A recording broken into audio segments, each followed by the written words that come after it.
Hello and welcome back to the third Vox Mundi conversion update. In this video I will show you all the things I've done since the last update. I have not yet done everything I plan to do, but I've done most of it, so I wanted to give you an update so I can see what you think of my progress. Anyway, I've run a few observer games to see if something is totally out of balance, and some things were. So I'm going to show you some of the changes I've done here. First off, I have split Pisa off from Ferrara and Lombardy. It's about 50-50, because Ferrara and Lombardy usually ran away. They were so much more powerful than anyone around them. So I split Pisa off, and now it's slightly better. I also gave Messene one more province here and changed the culture of it to allow them to survive more than one day against Sicily. Because I observed a trend that when I started the game, some things always happened. The first thing that happened were that Sicily always attacked Messene in a trade war and fully annexed them. And the other thing that happened, that is actually something I need help with, is the fact that South Anglia and Valois is in a personal union. This gives South Anglia a lot of power at the start. In some games, they declare war on North Anglia immediately, and Castile cannot help them because they haven't got enough ships. And they effectively get blocked off. And thus North Anglia is not annexed, but they take 3 of its provinces immediately. This makes South Anglia strong enough to never break the personal union with Valois. To counteract this, I gave Valois some provinces from Holland in the hopes of buffing its strength enough for it to break away. Though it's only happened late in the game so far. And if they don't attack North Anglia, they attack Antalam Fade and almost fully annex them. I remember some of you were afraid of Antalam Fade being too strong compared to South Anglia, and that's definitely the opposite. So I've done something, I've not tested it yet, but I think it might work, and this is also something I'd like input on. All the Muslim nations inside of Europe, I've changed them from Ottoman to Western. So they have the Western tech group again, as they started out with. And I did this to make them more competitive. I hope that this makes them more competitive.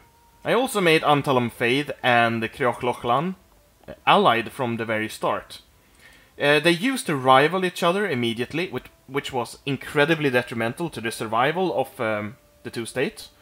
And simply because they had... Creoch had Orkney. So I gave Orkney to Antalam Fade. So now they can't rival each other straight off the bat. Or they don't want to, because they don't have claims on each other. And I hope this will make Vexin and Anjou more stable as well. They are not necessarily meant to survive, but I want them to survive a bit longer. I split off this one province from Fes into a vassal, because I didn't like Fes having this. At least this port looks alright. This one looked ugly, so I made it into a vassal called Murcia, after the province. It will be reabsorbed, but at least it has a chance to rebel and get out of there. Alright, and I've been working a bit on Lithuania. Here in Lithuania I split off its eastern part because it was way too big and absolutely dominated everything in the area. Into a state that it's allied with, and it has a historical friendship, because just like Sibir, it's a buffer kingdom. And it has a new culture group suggested by one of my commenters. It's called Gurien. And I've not done a lot to the cultures otherwise. There is Latvian culture here that can spawn Latvia. Or Livonia. Sorry, Livonia can be spawned from it. It's a state that converted over, but never made it into the actual map. And Prussia is Old Prussian, said before. And a general note here is that I have done some efforts into making sure that everyone has ideas. Even though they might not fit them or suit them entirely.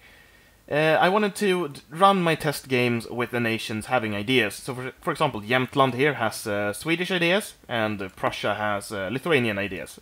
The same as Turov. So everyone has ideas except for Dacia. They didn't have any ideas I could give them, really. I was thinking of Byzantine ideas, but those are incredibly powerful, as in almost OP.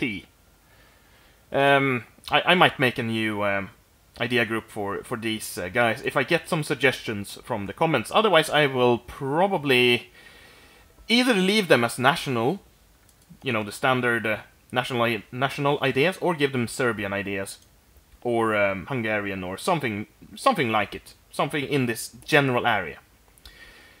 Not much to say about this area, except for the fact that I nerfed Dacia slightly, because they were incredibly powerful, as I said before, by making their personal union partner into the Muslim tech group. So Crimea is in the Muslim tech group, the same as the Magyars and Ossetia, symbolizing like the conflict in this area, not supporting effective technological structures. So, let's see that I haven't missed anything in this area. Oh, I renamed Köln here into Südreich Köln. I was trying to figure out how to say... because Austria is the English name for Österreich, which means Eastern Realm, basically, Eastern Empire or Eastern Kingdom.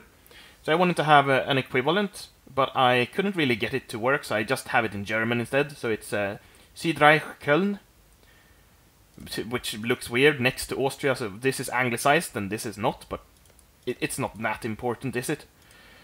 Oh, yeah, of course. I don't think I had done this before. I have split off some of these tiny provinces into vassals. So Flanders, for example, is Dutch Gael, and the primary culture of that.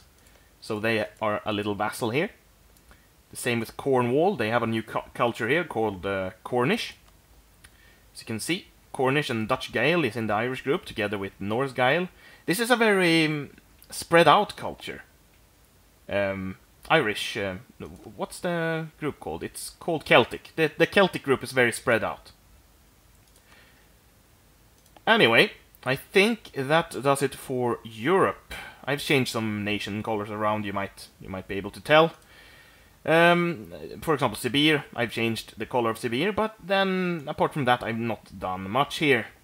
So, let's get on to some of the interesting areas where I've changed a lot outside of Europe. For example, here we have West Africa. Someone suggested that I make these kingdoms more significant, so I did. They're still sub-Saharan, as you can see, but Songhai is now West African, just because West African is in the game, and I figured why not. Kanem Bornu here is Yazidi and has taken over all of this. The original cultures are still there, so they can revolt. But they are more centralized and have a lot of good trade goods here, like slaves, lots of slaves. So they can dominate trade in the area, or become dominated. But in my test games I've seen, for example, Songhai here, actually take their revenge on Fes and take provinces down here, so it's alright. They can hold their own. In East Africa, I've done nothing except for converting the provinces to the correct religion, Sikri in this case. And by the way, when I removed Ottoman tech groups from these areas, I added it to Baghdad instead, because Baghdad underperformed severely in almost all of my tests. So, I'm still considering adding a Persian-cultured buffer state here, taking provinces from both Baghdad and Persia, like these three, and make it into its own culture. Tell me what you think about that idea. It's just to join up this culture group. As you can see, there's a gap here, and I thought it looked ugly. Anyway, let's get on to India. In India, I've done quite a few changes. Don't take a look at China yet, that's for later. This area is incredibly hard to balance. In all of my tests, Asni here has completely taken over all of India. We have Mianapura and Asni. Asni has Maru in a personal union, and Avanti as a vassal. Mianapura has Konkan as a vassal, and Pandya Nadu as a personal union. And the Mamluks. The Mamluks collapsed in absolutely every single test I've done, except for one. So I strengthened them. First off, I gave them a local culture. They are now Oriya, but they still have the Mamluk ideas. I saw to that, Mamluk, as you can see. And I converted a lot of provinces for them to Shia, because they were wrecked, basically. And I expanded their culture slightly. As you can see, I've done some cultural changes here, like Abwadi. I added Rajput and connected the two Sindhi provinces here. Or Sindhi, not provinces, Sindhi countries. Expanded Marathi, expanded Tamil. So Kannada and Telugu and Tamil here are more unified. They were very spread out, and the cultural situation was really ugly. Anyway, the Mamluks are not necessarily destined to expand a lot more. I thought they were favored, but they're really not. They usually just get wrecked by Asni. So the question here to you is, do you think that I should weaken Asni? Would you rather see the Mamluks succeed than Asni? That is the question. And what I can think of is removing their personal union, basically. Making Maru its own kingdom here. And maybe the same with Pandya Nadu, even though Pandya Nadu usually breaks away from Myanapura, instead of them inheriting it. Anyway, let's get on to Indochina, where I've done a few changes. As you can see here, Pegu is now Messalian, and Champa is bigger, along with Malacca, that is Messalian. Aceh is Sikri, but they have a lot of refugees here that are Jains that escaped oppression from the Mamluks, because there were lots of Jains there before. And these minor nations here, Majapahit is not Hindu, it is Nestorian, and Makassar is Messalian. And Brunei is of course Sikri, as they used to be. I did this because I had some Nestorian nations here, but they were actually wiped out by the Buddhists, and I don't understand why. So I have to weaken the Buddhists more. And I still think that they will reign supreme in Indochina, even though I've weakened them this much. But tell me what you think, if you think that the Buddhists should be more, should be practically destined to win in this area. I'm not sure. Anyway, let's get on to the main course. This is an area I've been working on a lot. I'll show you all of it at once, but I'll talk about Japan later. As you can see, I have added some interesting stuff to the north, so let's start there. Kyrgyz is the same size. In all of my test games, Kyrgyz has been destroyed. That's because these provinces are large, but they are absolutely worthless. They collapse more often than not. And I also changed their color, because it was too similar to Kimak.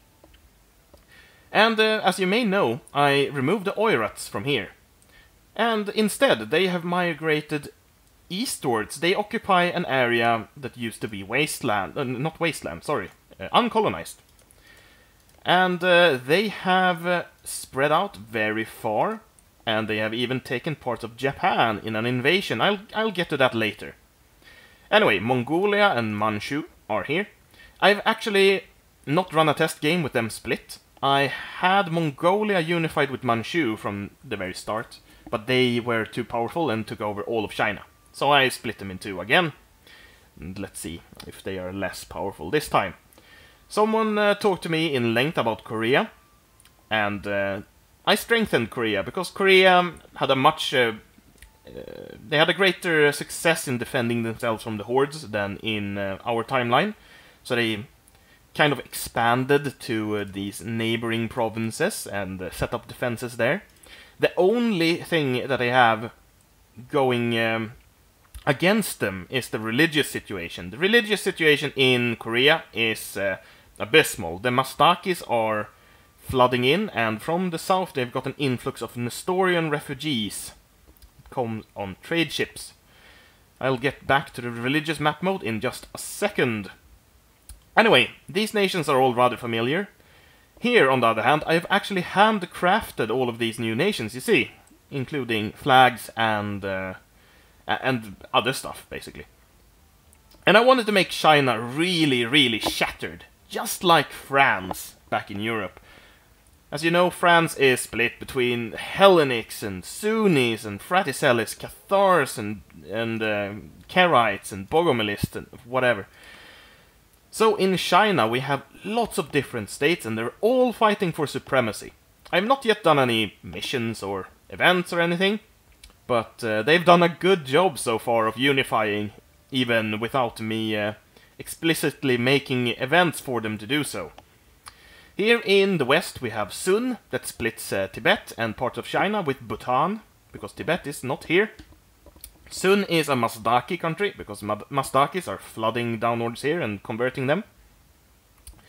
Tibet still has cores here, of course, and half of their country is Buddhist to create some religious tension. And as you can see, Buddhism is very strong in India, and it has snaked its way up here and into China through this little pathway you can find here. Anyway, we also have Guo, Sima, Si, Yang, Shun, Ming, Sheng, Shu, and Shen. I took the names from the files. Different dynasty files, dynasty names in the Chinese history files. So Sun, for example, is ruled by the Sun dynasty, Qi Sun, Guo by Song Guo, Sima by Shenggong Sima, Si by Guaxi Si, Shun by Ying Li, Ming by Ji Ming. Sheng is actually a merchant republic. This is because of lots of secret traders and the republican ideals flooding in from the east, creating this state here in an incredible position for trade.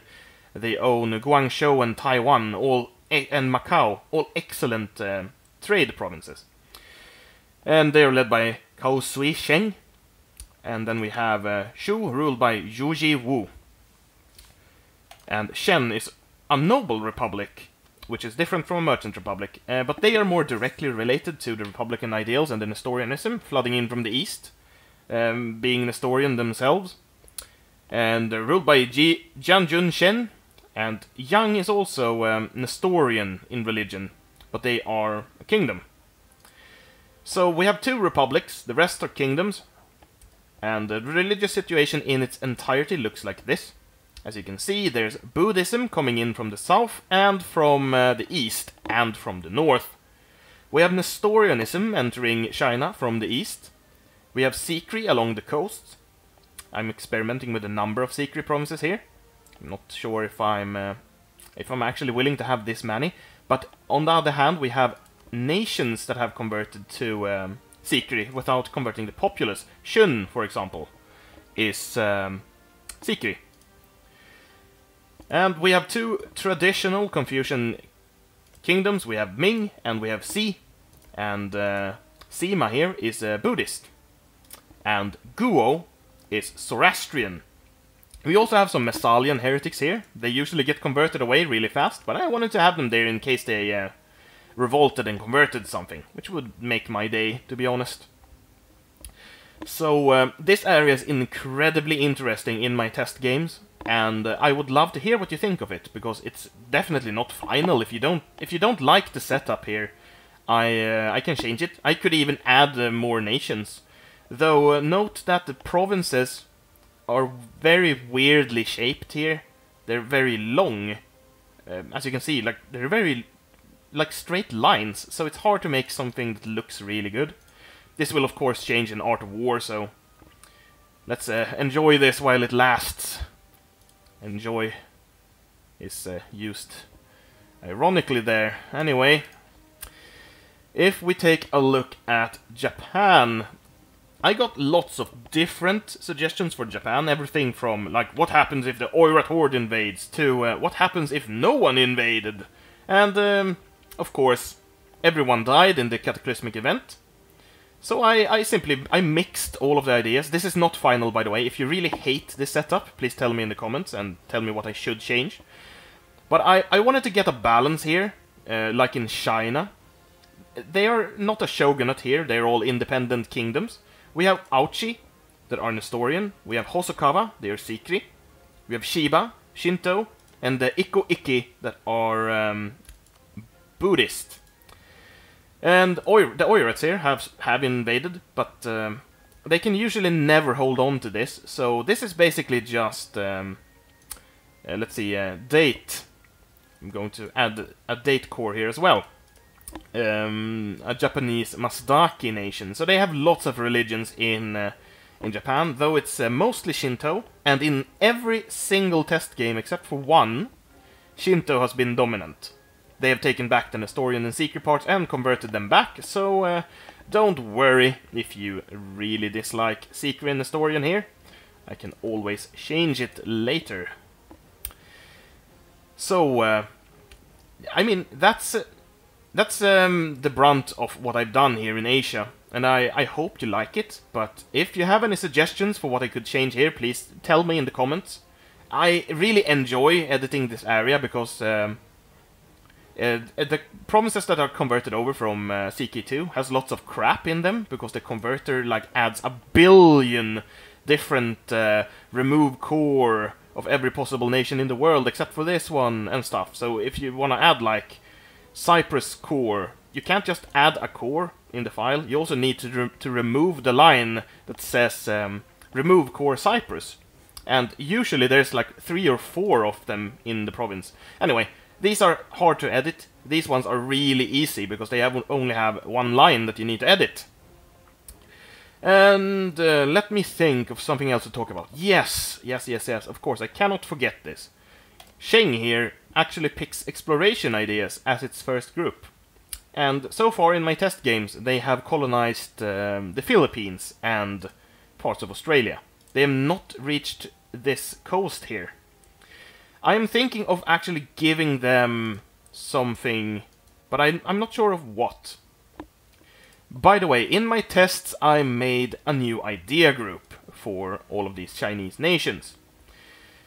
The idea group is cobbled together from other idea groups because I didn't have time to write descriptions and or names for the ideas. I simply didn't want to. I wanted to spend more time actually testing and editing. So I named them Shattered State Ideas, and as you can see here, the initial thing is the kicker. They get +2% missionary strength, and this is because all of these provinces in China are so damned rich, like 10 base tax, that they're almost impossible to convert.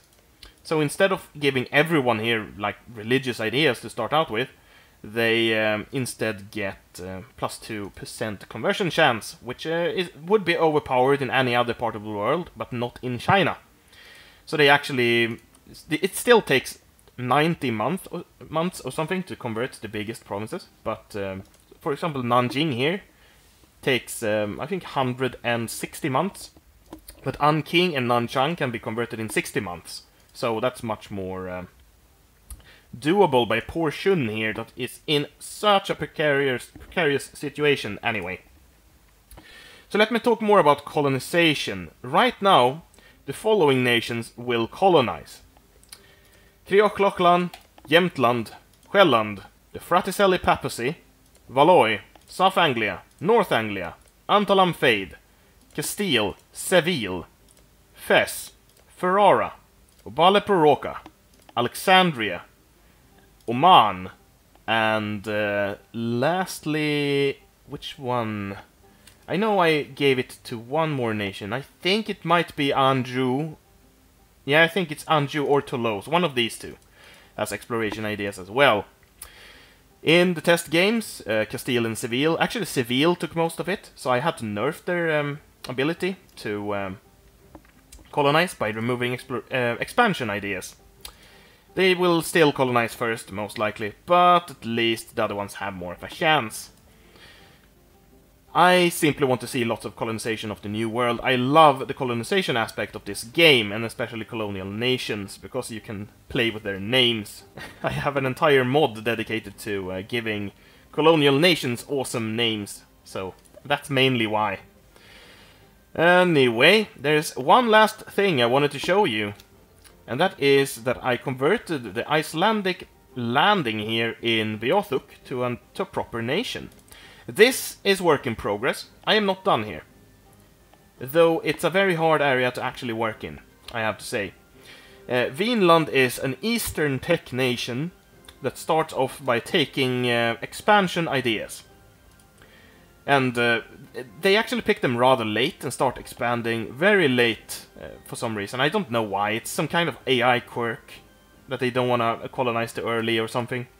I've not done anything to the North Americans. I want to add, or to give them better tech, but I'm not sure how to do it really. I'm thinking of simply making them able to flip to Eastern if they are a protectorate of Vinland.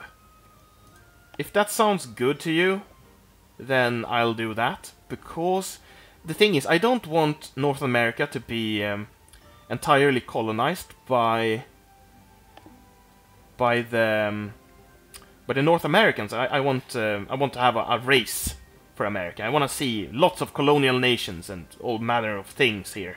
So I don't want to make them too powerful. But an idea I had is to make, if they're a protectorate, they can, by decision, convert to Eastern and adopt Norse religion, and thus become free from protectorate status and go on a little spree. So, yeah, if you like that, then tell me in the comments. If you hate that, tell me in the comments as well. And I've not done anything to Mesoamerica or South America. I've gotten suggestions to do stuff here. The thing is, I don't really have any motivation to do it. Like, people want me to add nations here. That's stuff that's coming in Art of War. That's not things I'm really necessarily keen on doing in this mod. Instead, I might start a campaign when when Art of War comes out, where I actually play as one of those nations instead, because that's really what I want to do. Anyway, that's about it. I still appreciate every single comment you leave, suggesting things, and also you can ask questions and I'll answer them in the comments or in the next update video.